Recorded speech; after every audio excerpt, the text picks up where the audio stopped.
நிச்சயமா விஜயகாந்தோடைய ஆன்மா இந்த முடிவை ஏற்றுக்கொள்ளவே முடியாது. தமிழக அரசியல் களம் நாளுக்கு நாள் பார்த்தீங்கன்னா, புது புது திருப்பம் ஏற்பட்டு வந்துட்டு இருக்கு. அந்த திருப்பத்துல திமுக கூட்டணியில வந்துட்டு பார்த்தீங்கன்னா, இப்ப தேமுதிக இணைஞ்சிருக்காங்க.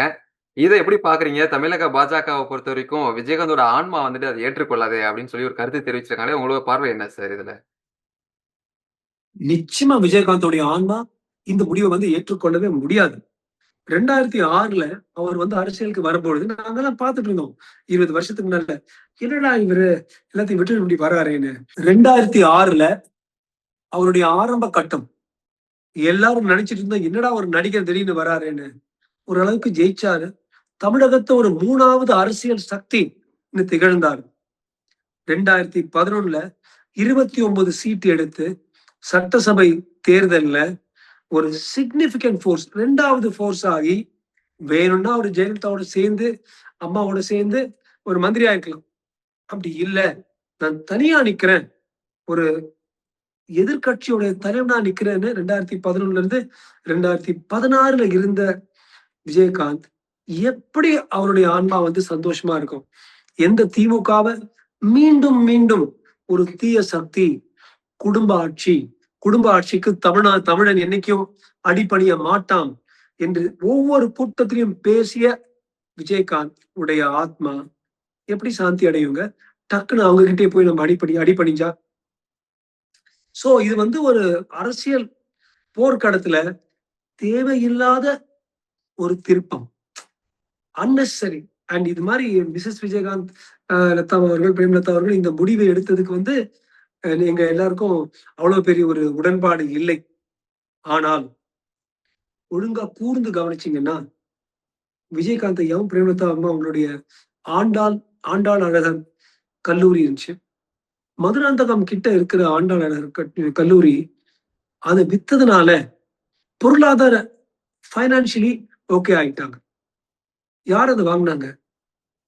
இப்ப திமுகவோட தலைமை குடும்பத்துக்கு ரொம்ப ரொம்ப நெருங்கி பழகுற இன்னொரு ஒரு எம்எல்ஏ கதிர்ங்கிறவரு Dhanalakshmi Srinivasan group of colleges அவங்கதான் வாங்கியிருக்காங்க. சோ அந்த வகையில திமுக தலைமைக்கு வாங்கினவங்க அண்மையாக இருக்கிறதுனால they could have brokered the deal.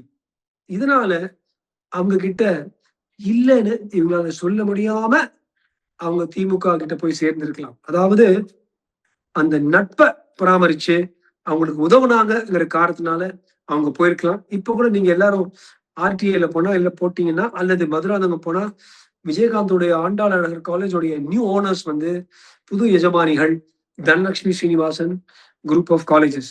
அவங்க இப்ப இருக்கிற திமுக ஆட்சிக்கு ரொம்ப நெருங்கியவர்கள். இதனால் கூட இந்த டீல், இந்த கூட்டணி, இந்த சேர்கை, இந்த ஒப்பந்தம் நிகழ்ந்தது என்று சொல்றதுக்கு நிறைய பேர் இருக்காங்க. இது ஒரு ஒரு இன்சைட் பின்புலம் இன்ஃபர்மேஷன் சரத். ஆனா ஆக மொத்தம் அரசியல் ரீதியில இது ஒரு நெகட்டிவ், பொருளாதார ரீதியில இது ஒரு பாசிட்டிவாக இருந்திருக்கலாம். திமுகவை பொறுத்த வரைக்கும் இவங்க ஒரு பெரிய சக்தியாக இல்லை என்றாலும் தேமுதிக மதுரை, விருதுநகர் அந்த ரெண்டுக்கும் இருக்கிற அந்த பெல்ட்ல பல தெலுங்கு பேசும் நாயுடுக்கள் இருக்காங்க. அந்த நாயுடு பெல்ட்ல விஜயகாந்த் அவர்களுக்கு ஒரு நல்ல ஒரு பேர் இருக்கு. இதனாலதான் அவர் பையன் கூட 2வது இடத்துல நேரோ ராதிகாவுக்கும் மேலே ஆகி மாணிக் தாக்கூர் கிட்ட நம்பர் 2 நிறைய வாக்குகளை சேகரிச்சாரு. நாங்களாம் ஒரு ஜெயிக்க கூடும் நினைச்சோம். சோ அதை இப்ப பயன்படுத்தி தேமுதிக திமுகவிற்கு மதுரை, விருதுநகர் அந்த ரெண்டு ஒரு நேரோ பெல்ட்ல ஒரு சக்தியை கொடுக்கலாம்ங்கிறது என்னுடைய யூகம். இப்போ பாஜக இருக்கக்கூடிய மாநில செயலாளர் அமர் பிரசாத் ரெட்டி அவர்களுக்கு பார்த்தீங்கன்னா, இமெயில் மூலமா த்ரெட் குடுத்திருக்காங்க சார். அதுல வந்துட்டு அவருடைய தலை வெட்டப்படும், அவங்களோட குடும்பத்தையும் நாங்க தூக்கிலிடுவோம் அப்படின்றக்காக எதிர்பாராத நேரத்துல நாங்க ஒரு 2 கிலோ ஆர்டிஎக்ஸ் வந்துட்டு வைப்போம் அப்படின்னு சொல்லி இஸ்லாமிய அமைப்புல இருந்து ஒரு த்ரெட் வந்திருக்கு. இது அவருக்கு 3வது முறையாக வந்திருக்கு. இது எப்படி பார்க்குறீங்க சார் இத? நான் அமர் பிரசாத் ரெட்டியுடைய வீட்டுக்கு ஒரு 3, 4 வருஷத்துக்கு முன்னால போனேன். அப்பவே பாத்தீங்கன்னா ஒரு செக்யூரிட்டி இருந்துச்சு. அஹ் வீட்டு கதவுல நிறைய செயின் எல்லாம் போட்டு உள்ள இருந்து பூட்டி இருந்தாரு. அப்பயே நான் அவரை கேட்டேன், என்னங்க இது மாதிரி எல்லாம் பண்ணிட்டு இருக்கீங்க? இந்த கடங்கார தொல்லையா இருந்துச்சு. கலெக்டர் கேட்கும்போது அவர் சிரிச்சுட்டு, அதெல்லாம் இல்லைங்க டாக்டர். இது மாதிரி சில த்ரெட்ஸ் எனக்கு வந்திருக்கு. அதனால இஸ்லாமியர்களிடம் வந்திருக்கு. பொதுவா இஸ்லாம்ங்கிறது அதுவும் ரம்ஜான் மாதத்துல it's a religion of faith, religion of love. ஆனா அதுல ஒரு சின்ன பெர்சன்டேஜ் இருக்காங்க இஸ்லாமிய தீவிரவாதிகள். என்ன வேணா பண்ணுவாங்க. கண்ணையா லால்னு ராஜஸ்தான்ல ஒரு டெய்லர், அவன் என்ன தப்பு பண்ணான்? நுபுர் சர்மா சொன்னது எஸ் இட் இஸ் ட்ரூ. Facebookல ஒரே ஒரு லைன் போட்ட ஒரே காரணத்துக்காக அவன் தலைய வெட்டி அவன் கடைக்கு முன்னால வச்சாங்க சில இஸ்லாமிய தீவிரவாதிகள். இதே போல இந்த தலைய வெட்டுறது, அதோட ஃபுட்பால் விளையாடுறது, இதெல்லாம் தாலிபானுக்கு உரிய ஒரு சில தன்மைகள். குடும்பத்தையே தூக்கிலிடுறது, இல்ல அந்த காலத்துல ஆங்கிலேயர்கள் பண்றாங்க, அப்புறம் ஒரு சில தீவிரவாதிகள் பண்றாங்க.